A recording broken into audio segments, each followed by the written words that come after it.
All right, we'll take about 2 more minutes for the audience to come in, and then we will go ahead and get started. And it looks like folks are already joining in, so this is great to see. Hello, everyone, and welcome. We'll get started in just a few more minutes.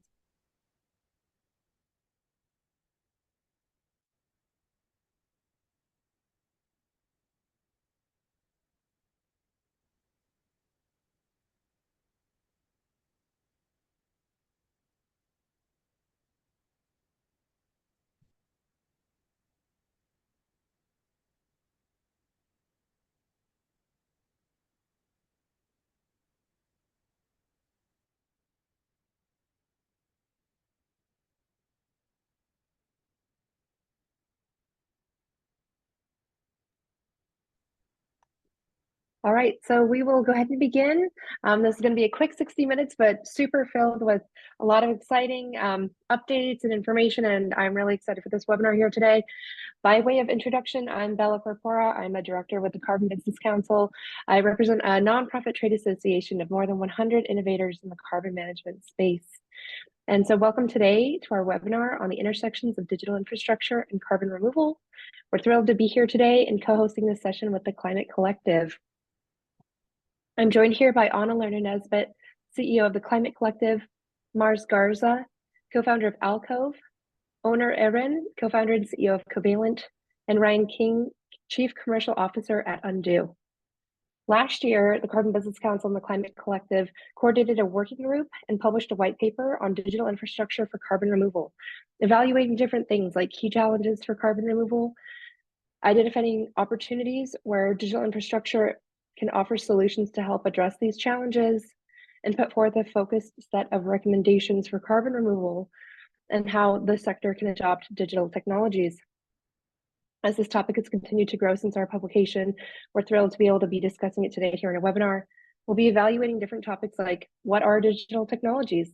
How can they help apply to carbon removal? And how can the intersection of digital infrastructure with carbon removal create trust and transparency in the market?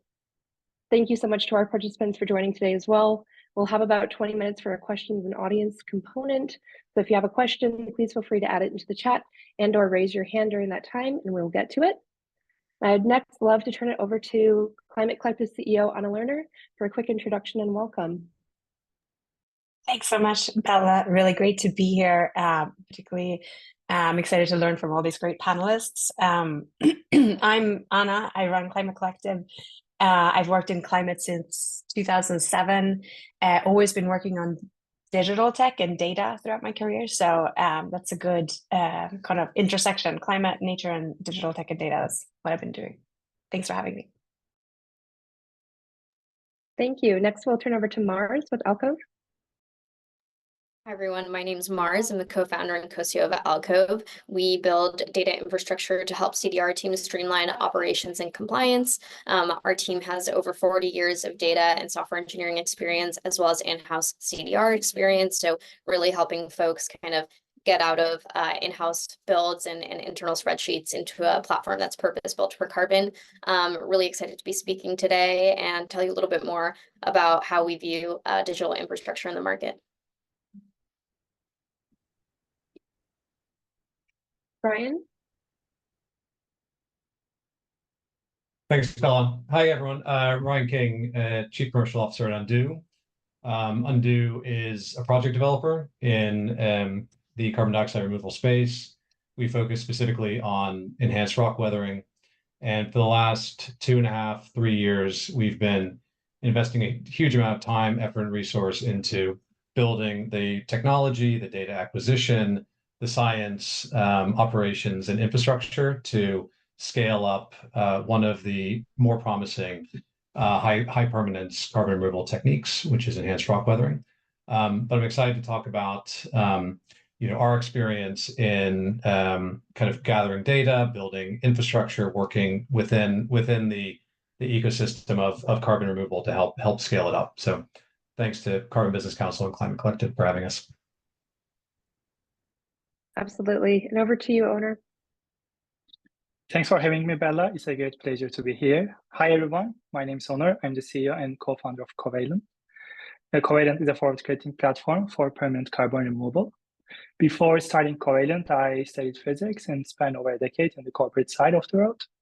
I worked at global companies such as Apple, Publicis Group, and helped them to scale their operations globally, and spent most of my life in Europe. Almost 2.5 years ago, I decided to quit my corporate job and become a full-time climate entrepreneur. I then moved to San Fran, and where I'm based right now, and started Covalent. My passion is to build ventures and contribute to the fight against climate crisis, and hopefully all together we fix climate as soon as possible.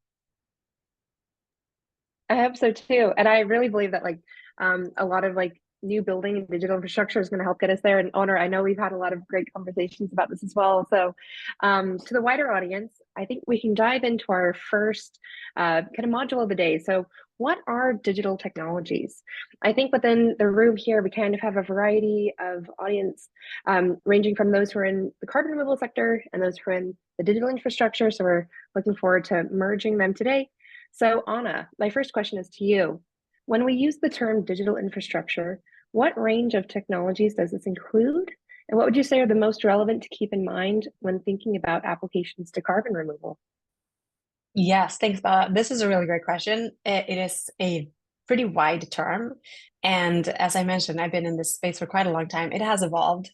In the beginning, it was really like cell phones, and they weren't even smartphones when I started. So, but internet was coming. So, this is a constantly evolving space and definition. So really being specific, I would say any technology that relies on digital data processing falls under this umbrella. It includes things like hardware. So, computers, mobile devices, IoT sensors, to software, operating systems, applications, apps, data analytics. I would say the secret sauce that we maybe don't think about when we talk about this definition is also networks and communication tech, like internet and telecom networks. And lastly, a family of very exciting emerging technologies, which I feel like sometimes when we talk about digital tech, we really only talk about these, but let's not forget the other really important ones as well. So artificial intelligence, machine learning, natural language processing, computer vision, virtual and augmented reality can also be quite impactful. Blockchain, decentralized digital ledgers, sort of the cloud computing of the future, if you will. Existing cloud computing, on-demand computing resources, and Internet of Things. So all these connected devices that include sensors. So when it comes to CDR specific, there are some that I would highlight. I think, for example, data collection and analytics is really important for this space. IoT sensors that monitor environmental factors and equipment performance and CO2 levels in real time are really central, I think, to the claim and the promise of carbon removal technologies. Remote sensing is another really important one, where using satellites and drones, we're able to gather data on vegetation, soil, atmospheric conditions in a way we haven't been able to do before. And that really supports and strengthens the integrity of some of these environmental and nature claims that we do from performing these type of projects. Then I would also say data analytics and machine learning, because at the end of the day, we're now at a point in the world where we have so much data. So processing these vast amounts of data to identify patterns, optimize processes, and predict outcomes is really critical. And part of why I think the CDR sector is maturing and accelerating now, and not 2 to 3 or maybe 5 years back. To round it up, maybe I'd also like to mention blockchain. I think tracking the carbon footprint of materials and products throughout the supply chains is really important. Overall supply chain optimization, particularly when we're talking about bulky types of CDR like biochar or ag waste, I think is really central. And then maybe an unusual one, I would say communication and not social media. I'm really allergic to social media these days, but LinkedIn. So public engagement is really, really central to increasing the acceptance and the buy-in for this emerging industry of CDRs. So using digital tools to educate and engage the public is central. Getting social buy-in for maybe large CDR place-based factories or other type of interventions is important. And it's a challenge that tech companies have been dealing with for quite a number of years when it comes to data center placement. So I think there's lots we can learn from that. There are a handful of thought leaders that I think use social media and digital tech really well to increase adoption.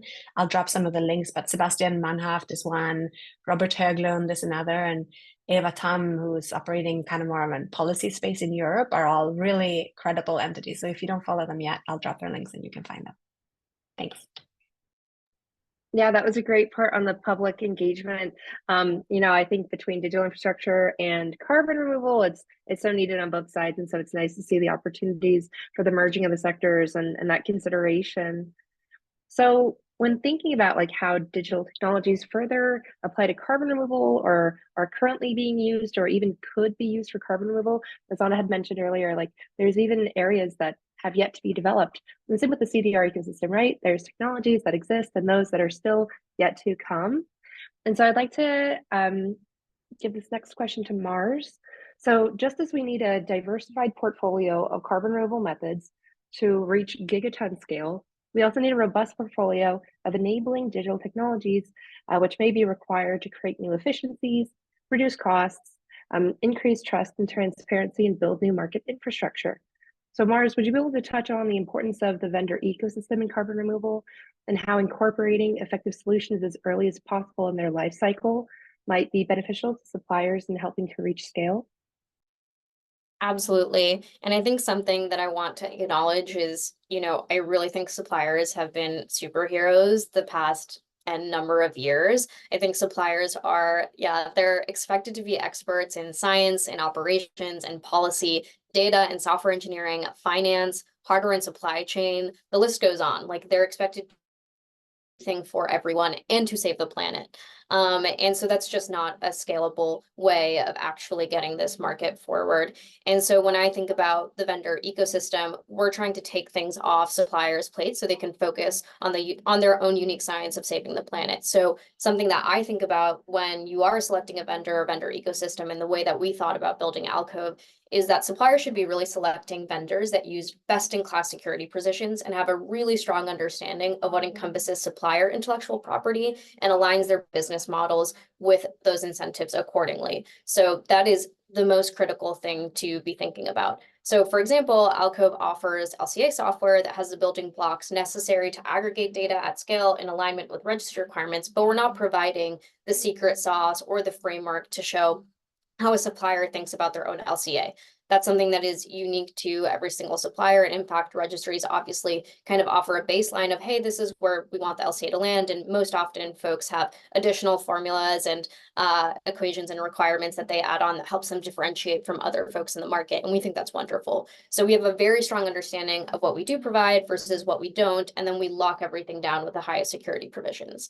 And so I think, again, kind of returning to the broader point is like specialization allows markets to grow and thrive. So what it comes down to is like, do you really want to be hiring, a team of 4 to 8 software data engineers to be building infrastructure that can be completely standardized? You're spending, up to 7 figures maintaining this team consistently, that's consistently updating internal software to track scientific processes and project success? Or do you kind of want to free up years of roadmap and time to save the planet and further develop what makes your CDR team's approach very differentiated?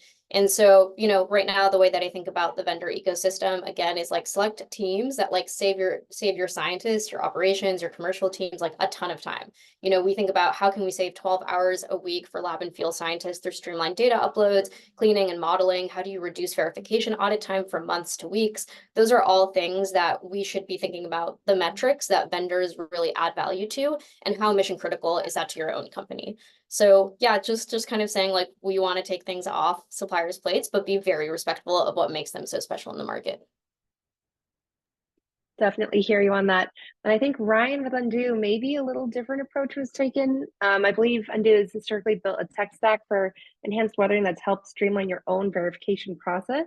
Would love to hear more about how, from the supplier perspective, you're thinking about digital infrastructure, both in general and in relation to CDR and your operations. Sure. It's a good question. I mean, it was more of a function of necessity at the time. So when Undo started, we we kind of did a lot. We kind of learned by doing. And so we were doing the science, we were spreading rock, we were aggregating data, building systems to kind of absorb that data.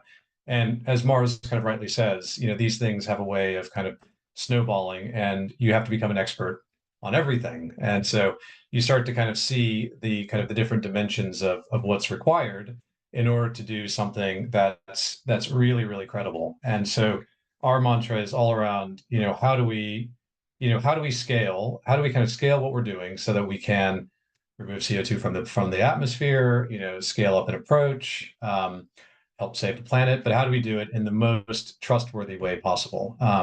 What we know is that from interacting with the market, especially working with a new technology, buyers want to kind of trust what you're doing. Specifically to enhance rock weathering, we are spreading crushed up basaltic silicate rock on farmland. It's very easy to spread rock on a field. How do you turn that spread rock on a field to verify credits that you can kind of credibly sell in the market? And the way you do that is through incredible amounts of data infrastructure, data transformation and kind of matching that to the science that we're creating. Again, specific to what we're doing, every rock type has a different weathering curve. Some will weather more quickly, some will weather more slowly. And so we have a variety of factors that we need to consider. And so in doing that, we built our own kind of proprietary data management system called Newton, which integrates upstream and downstream. So upstream with operational partners, with research labs, that's doing the science so that we can have a really clear understanding about how much carbon we're removing. And then downstream to the registries or intermediaries or in buyers. And so, out of that, we also needed to kind of build our own inventory management system.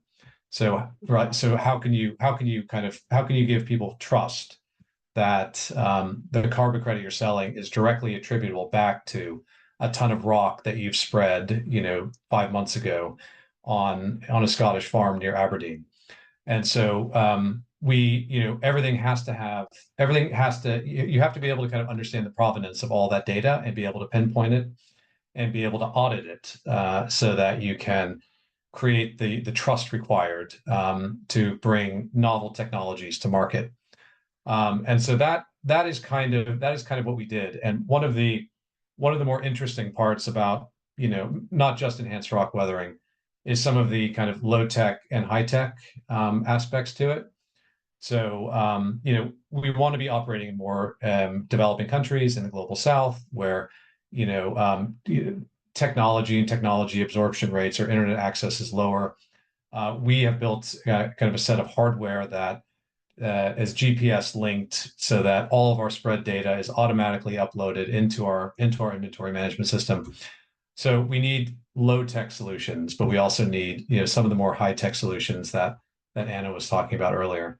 And so at Undo, we're trying to do that, but at the same time, we want to be able to build something that can integrate with, with other platforms so that we can, as Mara said, kind of focus on what we do best. Thank you, Ryan. Owner, I'm wondering if you could chat with us a bit more about how blockchain specifically can help scale CDR. I know Covalent has worked with this historically with your registry and would love to hear more. Sure. So that's a good question. And addressing what Ryan just said about trust, firstly, blockchain provides us an immutable record keeping system. This means that every piece of data entered into blockchain, whether it's about carbon capture, storage, or the issuance of actual carbon credits, cannot be altered retroactively.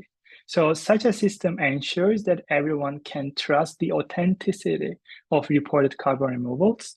So I believe this is crucial for both regulatory compliance and also obviously public confidence. Moreover, blockchain can also enhance the verification process of carbon removal. It allows for a transparent system where carbon capture and storage activities are auditable by third parties independently without reliance on a central authority. So by using smart contracts, for instance, we can automatically validate carbon removal claims based on predefined criteria and possibly data from connected devices such as sensors and IoT devices, as Anna mentioned previously. And this can ensure only real carbon removal efforts are rewarded. And additionally, the tokenization of carbon credits can make the market for carbon removal fully transparent. Each credit can be traceable to its origin, and this can ensure buyers to be confident that their investments genuinely contribute to carbon removal. This traceability may also help eliminate issues such as double counting and fraudulent activity, which are very important to scale the entire ecosystem, in my opinion. And blockchain can also streamline the reporting and compliance. It can drastically reduce actually the administrative burden on CDR projects with every transaction and issuance recorded on the blockchain. Like regulatory bodies might also have a chance to easily oversee compliance through a system which is entirely transparent and efficient. So overall, it can lead the entire industry to more efficient use of funds and potentially attracting more capital at lower costs while enhancing transparency and traceability. Thank you. So we've been hearing a bit about using vendors to help scale parts of companies and therefore helping to scale the market more quickly. And then also about opportunities for building trust and transparency through specific tools. My next question will be over to you, Mars. There's many types of technologies that we could be focusing on. And what would you say you see as the most relevant to be focusing on right now? Or in other words, what should folks be building?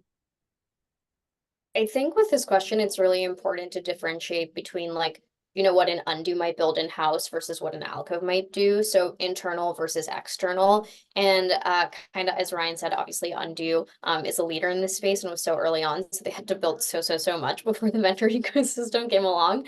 But things that we think like suppliers should be really focusing on are, proprietary siting models, proprietary models in general, device IoT, field tech, those kind of things. However, what we think that you should kind of turn to vendors for is how do you actually build a really robust kind of connective tissue or layer into other stakeholders? So for example, Alcove houses over 20 integrations into registries, accounting software, CRMs. We also do custom integrations, et cetera. I don't think you necessarily want your team to be focusing on building, an integration, each one of which can take up to 3 to 4 months long, just so that you can kind of link up your invoices to your inventory, right? So those are things where we can really provide a lot of leverage so you all can focus on the things that make you unique. Another thing that I also like to think about is Alcove, for example, we leverage AWS and GCP. We're not trying to build those things from scratch to be able to offer a really robust end-to-end DMRV and commercial system, right? And so in the same way, folks should be like, oh, okay, I can use these vendors as critical parts of the foundation, but overall, this is still, Undo's platform or somebody else's platform, being really supportive of a supplier's journey in either, becoming a project developer, licensing, whatever it might be. Those are things that it's a really interesting framework in terms of thinking about what a supplier should be building versus a vendor. So again, vendors should be really focused on, seamless kind of data collection and passing and integrations, not necessarily all the things that Ryan touched on. Absolutely. I'd love to open that question as well, actually, to Ryan and Owner and Anna. If there's other opportunities for new tools that you think have yet to hit the market that could be really helpful during this time to help carbon removal. I mean, I could talk about challenges, and challenges lead to opportunities. So, we're trying to verify the first kind of enhanced rock weathering credits. The verification journey is a challenge. And it's important for us to do it so we understand kind of the data flows and what data is required, what level of scrutiny, tools and systems that can speed up the verification process are critical, especially for some of these newer technologies that haven't been bedded in as well as some others. But we can't be spending 3 or 4 months verifying credits. If we want to combat climate change, it takes a really long time. And so I think that's one big area for opportunity. And I'll stop there. So I can just add on top of what Ryan said, also like building technology for the entire carbon removal industry, as the technologies vary massively from each other. So every bit of technology that you want to develop for any purposes, it needs to be, differentiated. So this also makes, I think, the development of this technology is harder. There is no like one fits all solution. And as you dive into more granular solution for suppliers, it gets more and more complicated. I think this is also like another challenge on the building side of the technology, regardless whoever is building it. Yeah, maybe just wrapping up that, but I think we might come back to this later. But I also think that we should recognize the challenge in that there's a supply side quality or trust or technology ecosystem, and then there's a demand side complex side around trust and integrity and purchasing and trading technology ecosystem.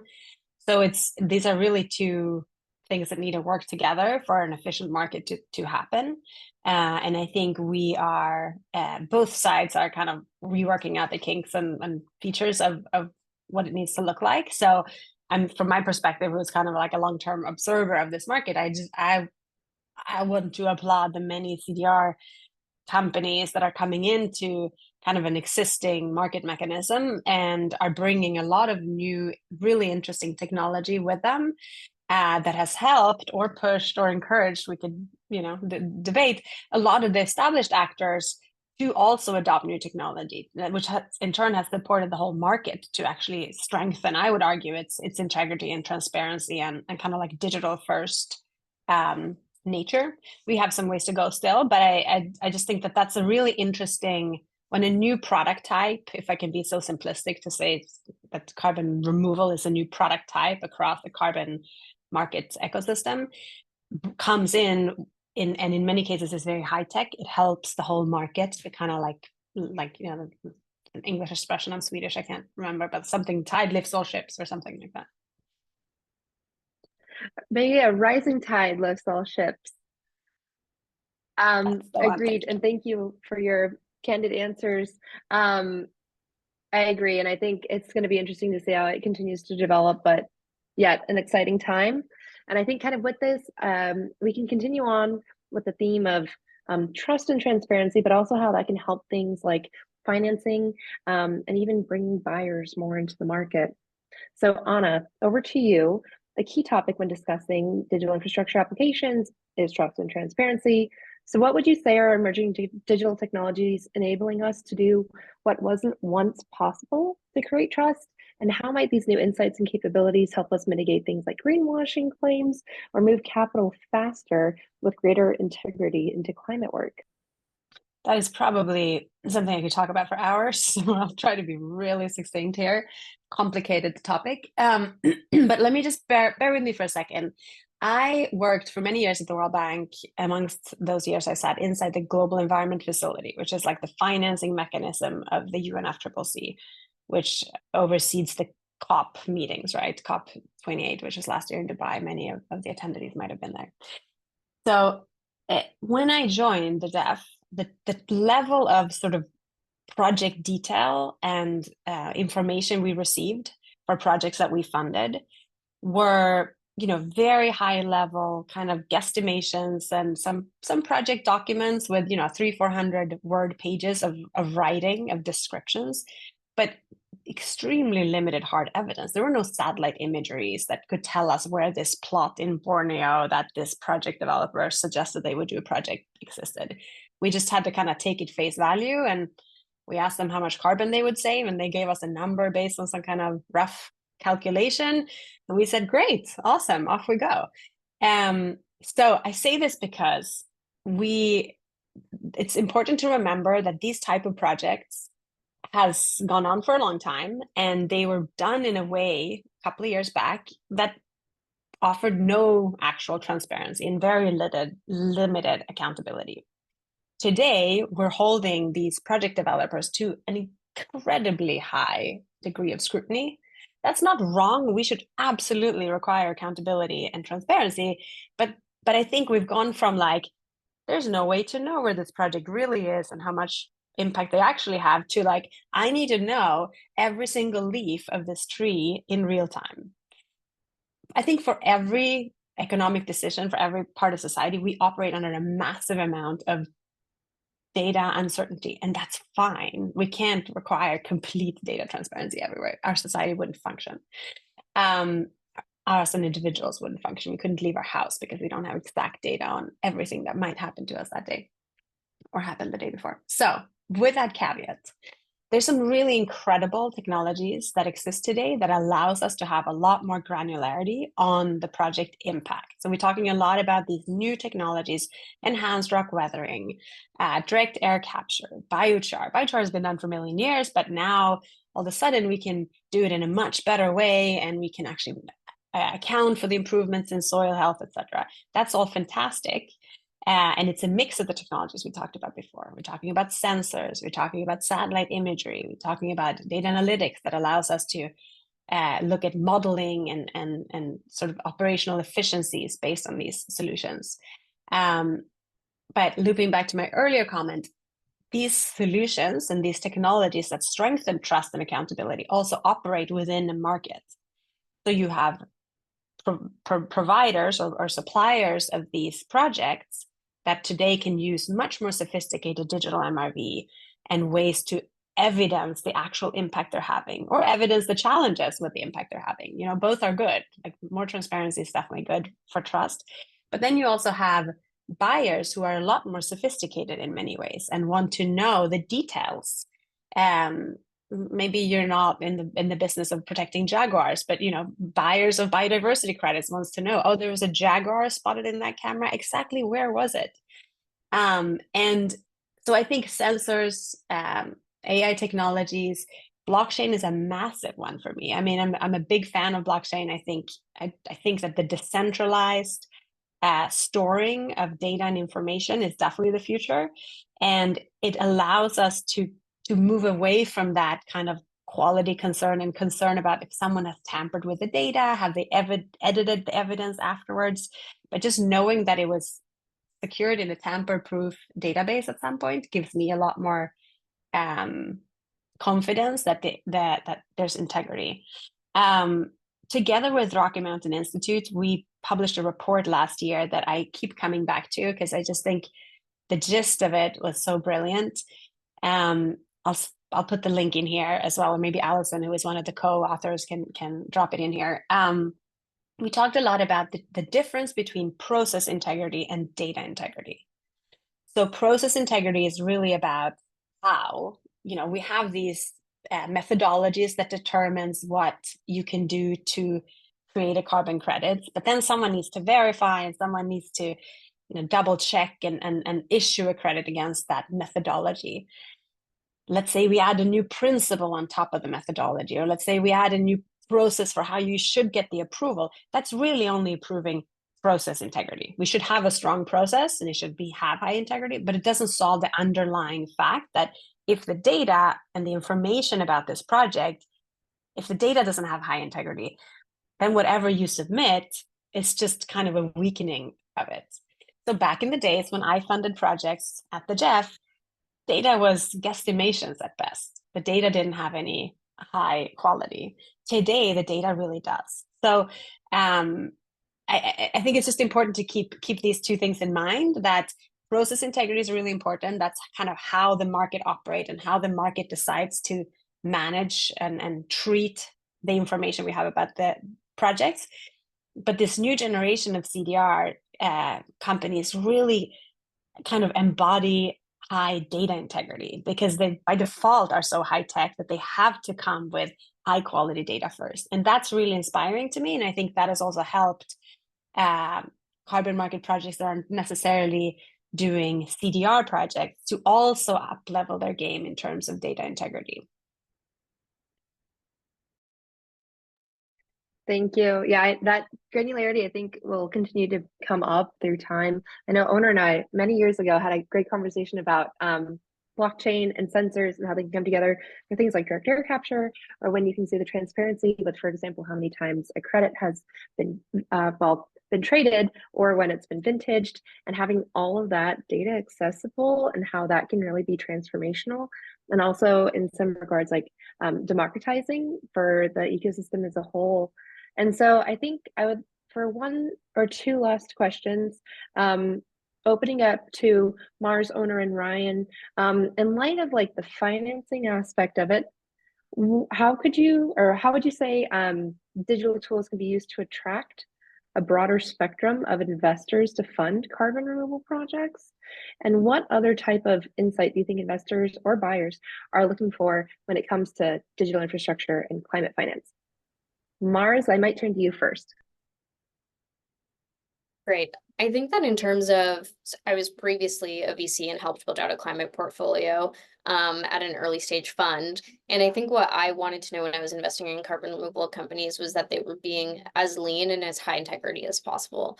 And so I think sometimes there's variations in opinions on investors and their belief on what suppliers exactly should be building. But I would really like seek out investors that understand how intensive and unpredictable CDR can be sometimes, and really encourage you to find the solutions and help you find the solutions that really fit your operations best. And so I think, again, the way that I would be thinking about it is like, who are the folks in market that are savvy enough to know what these things really cost, and where you can be pretty smart about ensuring that capital is going to the right places. I mean, there's such a push and pull between, you know, what investors want and what the market wants. And, you know, I think what Mara said is right. You know, investors want you to be kind of as lean as possible, doing kind of the highest integrity work and creating, you know, patentable stuff, or, you know, processes that are unique or cutting edge science, you know, and the market, you know, wants verified credits, data integrity, auditability. And so as a project developer, you know, you try to be as lean as you can, but you're also trying to build up these kind of unique aspects to the business so that you can verify credits. You can, you know, in order to do that, you need to build kind of tech systems. You know, in order to do that, you need to kind of bring these people in, and then you actually need to do the cutting edge science. And so all of these things kind of, you know, coexist in a way that, you know, will let us down the path of, you know, being a bit more of a kind of full service project developer, where, you know, we're developing the financing. You know, we just did a first of its kind financing deal with British Airways and Standard Chartered Bank. We have a few more things that will come out in August, which should be quite exciting. You know, but in order for us to scale up what we need to do in order to kind of remove as much CO2 from the atmosphere as possible, we need all this other infrastructure in order to do that.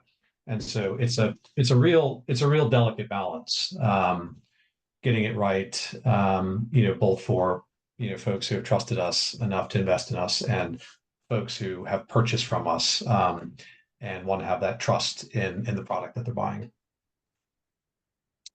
I also want to add up on to what Mars and Ryan just shared. Like, as we discussed, the digital platforms that offer detailed data about the carbon removal projects can actually do more than just storing information and presenting it. Instead, they can actively help connect carbon removal projects with investors who are looking for specific types of projects. And simply, such digital platforms can also help many projects all around the world get noticed more widely, and eventually make important connections to access capital across different regions. I think on the blockchain side, I would say smart contracts can actually change how money managers can manage the funds. Using smart contracts, we can automatically release funds when a project hits certain goals, which cuts down on paperwork and, you know, like builds trust with investors by ensuring money is used correctly and openly, and also according to the milestones hit by the projects. On the other side, when we think about evaluating the investments done on carbon removal projects, digital platforms can also provide like real-time updates on how projects are performing. And such transparency would be essential for gaining investor confidence while making sure that projects meet investment targets and hit ROI goals accordingly. And I also want to talk a little about like the predictive analytics, utilization of predictive analytics and machine learning. Actually can take this further by predicting the outcomes of projects before the project actually has happened. So this can help investors make smarter decisions and manage risks better. Therefore, real-time monitoring systems, which could use IoT technology, for instance, could be also critical for spotting problems early and protecting the money invested. So overall, when we activate all digital tools that we are talking today, this strategically not only broaden the funding available, but also improves how these investments are managed and made transparent and made efficient. And I think this is our chance to also attract a broader spectrum of investors to fund carbon removal projects. Thank you. And drawing on something that you mentioned was just how we can do this globally. So my final question to the panel before diving into the audience Q&A is just, how can we continue to build a digital infrastructure ecosystem for carbon removal that centers justice and equitable outcomes? And then with that, helping to level the playing field for the Global South, essentially considering that a lot of projects may or will inevitably end up being deployed there. So open to the full panel.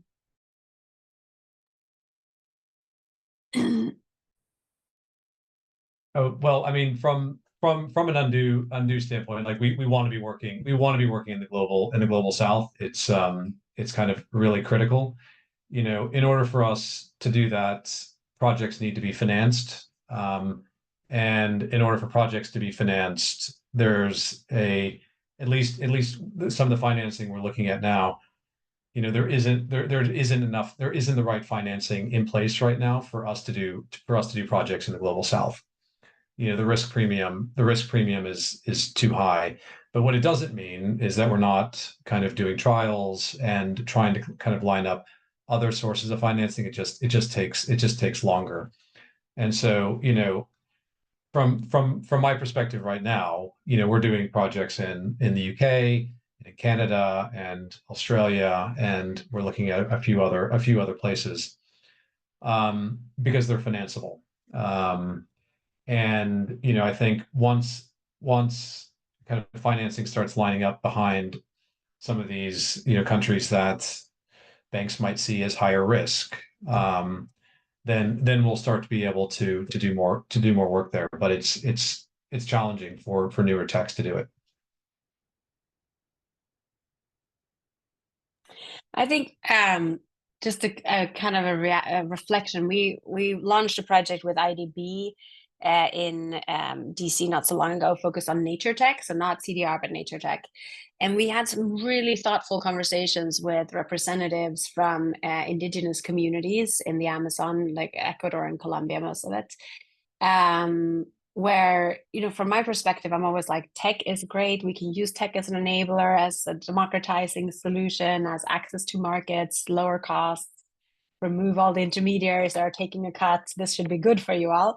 And while they were very open to that, they also lifted many, many important points, particularly one, for example, around where they were concerned about just technology coming into their communities, because they're looking at, how a lot of youth around the world is dealing with social media and iPhones or telephone access, smartphones.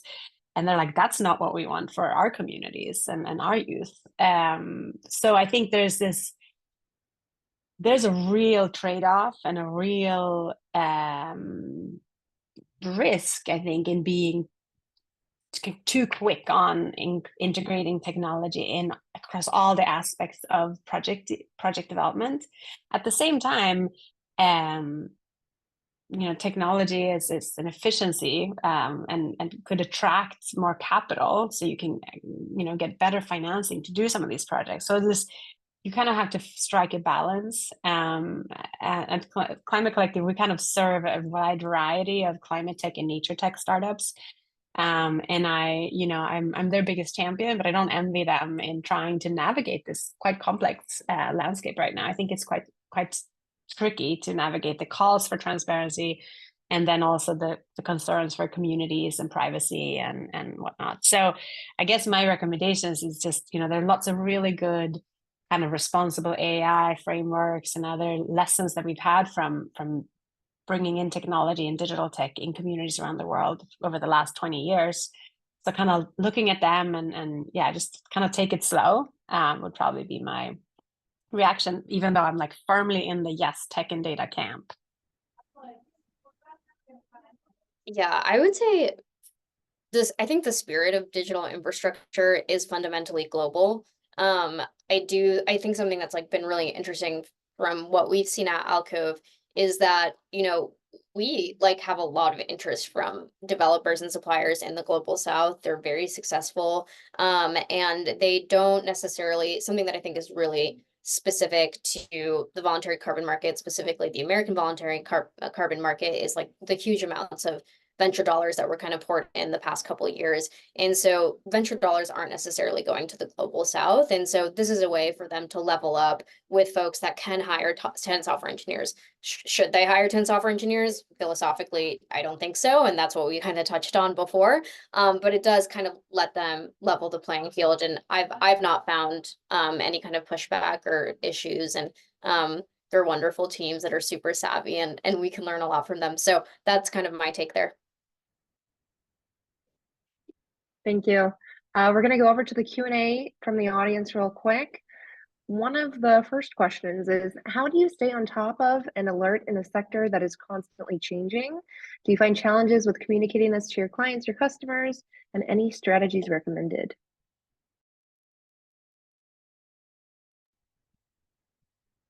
I can take this. So that's a great question. First of all, the most important thing is to engage with the rest of the community. And what I try to do personally, I learn from like everyone else working on solving the similarly same problem with different angles. I would say like engagement is really important, communication, and as Anna mentioned at the beginning, there are some opinion leaders that really helps through social media spread the word out and really, share the updates. So you should be on top of everything, because like policy is changing even like on a daily basis. There are, like news upcoming. This morning, CDR FYI just announced CDR AI, which I liked a lot, by the way. If you haven't seen it, just check it out. The community has been developing different tools, and as a part of the community also, I try hard to contribute. Yeah, this is how I see it.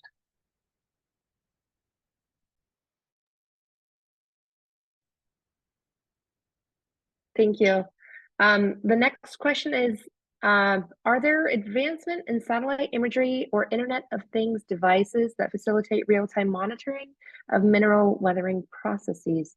So Ryan, might give this one to you. The answer is yes. I mean, certainly on IoT, 100%. We've been trying to build more kind of lower tech solutions. So kind of we've been building these kind of boxes that we can attach to tractors anywhere in the world that can kind of upload data in real time based on where they are, how much rock they've spread. And then that will kind of upload into our data management platform that permits us to do more real time, I'd say, kind of absorption of data. There is kind of people are looking into satellite imagery for enhanced rock weathering. But right now, because there are so many different factors that influence it, and because the requirements are so strenuous, it's still in kind of relatively nascent phases. But I think there's a huge amount of potential for satellite imagery for mineralization or for weathering, and certainly to kind of streamline or enhance the kind of data absorption or real-time monitoring as we go. So it's a yes, but. I would say likely for ocean solutions as well as like another area with the satellite imagery. Yeah, no, the National Oceanic and Atmospheric Administration does a lot in that regard too.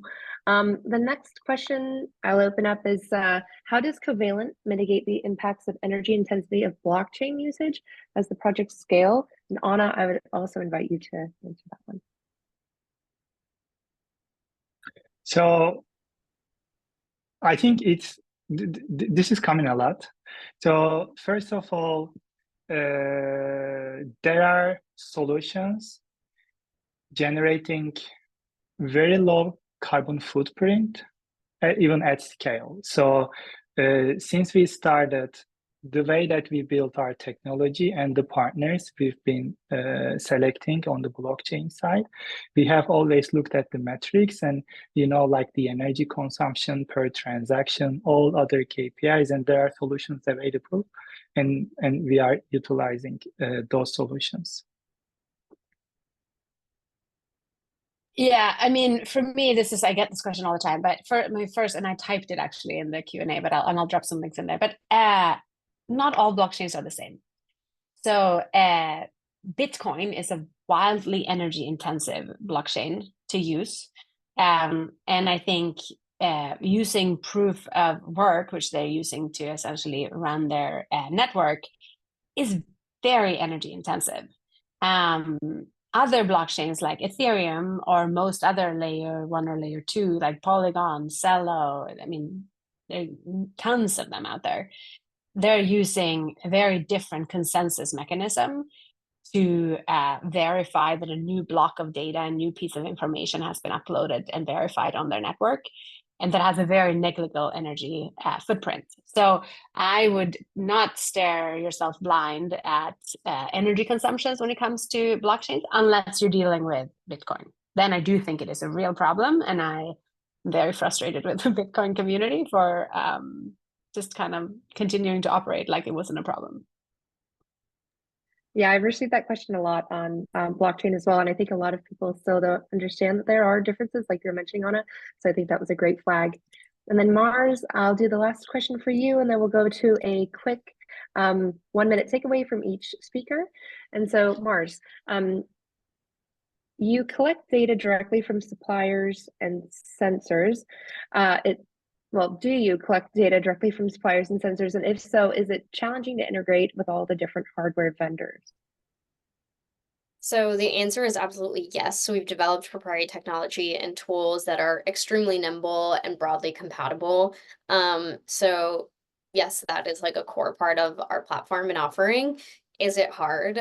I have a really wonderful team of data engineers, and I am unfortunately the only person that's non-technical. So, I think that they're really, really talented, and some of the most talented integration engineers I've ever worked with. So we're able to just like really plug and play where a supplier, has existing systems and kind of go from there. So short answer to that question is yes. Which is encouraging, especially as like CDR continues to grow, knowing that there's folks out there like Alcove that are able to help, and it's so coordinated. So, and I just want to say generally too, like, thank you all on this panel for your work and dedication in the sector. It's, it's such an integral moment for the climate crisis. And so this really is helping to scale the industry and the community and really tackle climate change. And so with that, we have about 5 minutes left. I would love to do a 1 minute takeaway from each of our panelists before wrapping up. A big thank you to the audience for your thoughtful questions. Glad we were able to get through most of them. And Owner, I would love to have you start with just a 1 minute takeaway. All right. We are dealing with a huge problem, and I believe we know what to do, but it's so challenging to execute. So I think it's crucial to have open communication, engagement, and really strategize together, building solutions in line with the rest of the stakeholders in the industry from any company perspective. We need like tens of thousands carbon removal companies. We need all these solutions at scale. So, we are years away to get to a point where we maybe see some competition. At this stage, it is all about collaboration. So like my takeaway discussing all these solutions, I think we should be mindful on how we build technology stack, adding value to the rest of the ecosystem, because there are so many pieces needs to be built. So everyone should take the responsibility to differentiate and build that part. This is how we can get to build what we need as quick as possible. Thank you. Ryan, to you for a quick takeaway. Yeah, I think, for me, it comes down to, a little bit of what Honor said, but, just around collaboration. I always like to just take a step back and kind of remind ourselves what we're actually doing here. We're trying to kind of help save the planet. We're trying to reduce, we're trying to decarbonize, we're trying to remove CO2. We're building these kind of incredible things in order to do that. And I think sometimes, we might kind of fall into our own silo or whatever. And so it's just so critical to kind of work across, supplier types, or work, around, folks who are helping to build the infrastructure or doing the registries or doing all these things, because, at the end of the day, we're all kind of in it together, and it is, a really fast moving industry. There's a lot of venture capital money going into it. And so it can be very, very competitive. But at the same time, I think we all need to kind of just remember the spirit of collaboration, because that's what's really going to get us there. Yeah, most definitely on the spirit of collaboration. Mars, just a 1 minute, and then Anna will wrap up with you.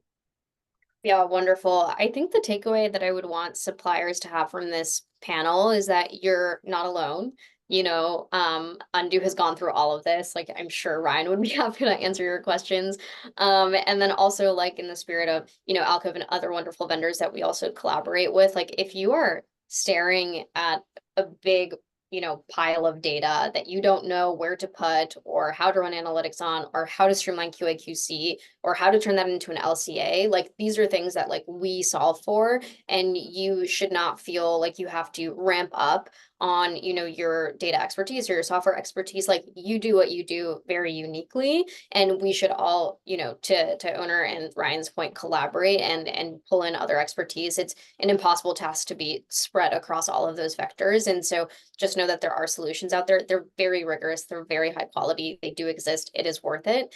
The last thing that I would say is also to be proactive about it. I think the most successful deployments Alcove has seen in the past 2 years are folks that craft data management plans 1 to 3 months ahead of time. A lot of folks are like, well, like, maybe, we should think about this after deployment, or once we're approaching audit, or et cetera. But you lose a lot of the context on what your scientists were doing in your field, what was happening in the lab, what happened with that specific survey on that date. Like, we should not be sitting on data or sleeping on digital infrastructure. To Anna's point, it's like, how do you do these processes at the highest integrity? That means being really proactive about it. And I know you have a million things to focus on. So again, collaborate. We're here to help you and take it off your plate. So that's what I would say. And don't hesitate to reach out. I'd love to meet everybody. And I can't see your faces, so that's me, but I'll pass it over to Anna. Amazing, fantastic. Yes, no, I mean, 1+1 to all of what you're saying. I think that at the end of the day, this is a beautiful, complicated intricate web of all the solutions all the time. We need all of the solutions that are represented on this call, and lots of others, because we don't know how they're all going to play out in the coming years. We don't know how society is going to play out. So to be super stern in the corner and say, we need that, but absolutely not this, or I don't believe in this one, it's not helpful. Like, we're dealing with the biggest crisis of our lifetime. Let's be very kind and understanding to each other, and kind of pat each other on the back. Even if you don't love enhanced rock weathering, trust that other people do, and they will work on finding something that's sustainable that comes out of that. And vice versa, if you're more into nature versus technology removals, like, let's just all be friends, because there is a place for all of us, and we're still a fraction of the population of the world who care about the topic and who are doing something actively about it. So this little fraction, we really need to be friends. We need to collaborate, and we need to support each other. So love the knowledge exchange, love how transparent you all are coming to this call to share what you've learned. Super grateful for all of the work that you do. Thank you, Anna. And I know we're at time, so I just want to say a big thank you again to the Climate Collective for helping to make this webinar possible. A big thank you to all of our excellent panelists and for your candor through this time. And a big thank you to the Climate Collective and Carbon Business Council teams who helped to coordinate this. As Mars was saying, feel free to reach out to us if you'd like any more resources or to connect. We look forward to seeing you next time. Thanks, everyone. Thanks. Bye. Thank you.